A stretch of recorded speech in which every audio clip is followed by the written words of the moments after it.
కేసీఆర్కి ఇప్పటికైనా కనువిప్పు కలగాల్సిన అవసరం ఉందా లేదా?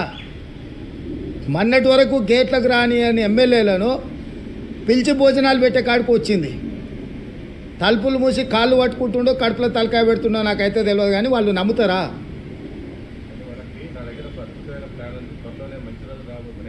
గదే ఇది పోయి మోడీ కాళ్ళు పట్టుకుంటాం, కడుపులో జోరుతాం, కాళ్ళ సందులో దూరుతాం, ఈ ప్రభుత్వాన్ని వడగొడతాం. ఇదే కదా, ఈ పనికిమాలిన ఆలోచనలే కదా. ప్రతిపక్ష నాయకుడికి అసెంబ్లీకి రమ్మంటే రాడు, రాష్ట్ర అవతరణ దినోత్సవాలకు ఆహ్వానిస్తే రాడు. రాష్ట్ర అవతరణ దినోత్సవాలలో ప్రతిపక్ష నాయకుడు మాట్లాడడానికి మైక్ ఇవ్వాలంట.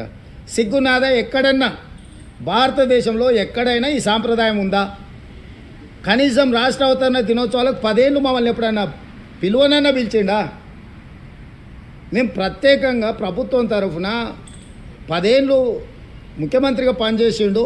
ఈరోజు ప్రధాన ప్రతిపక్ష నాయకుడు సముచితమైన గౌరవం ఇద్దామని చెప్పి ప్రభుత్వం నుంచి అధికారికంగా మేము ఆహ్వాన పత్రిక పంపించినాం.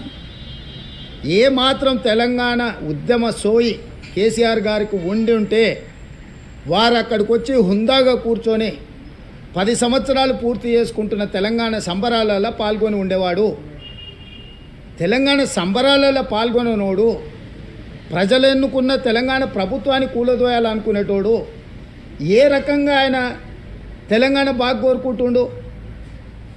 అంటే స్వార్థము, దోపిడీ, కుటుంబానికి అన్నీ ఉండాలన్న కోరిక, ఇవన్నీ ఎల్లకాలము వాళ్ళని బతికించవు.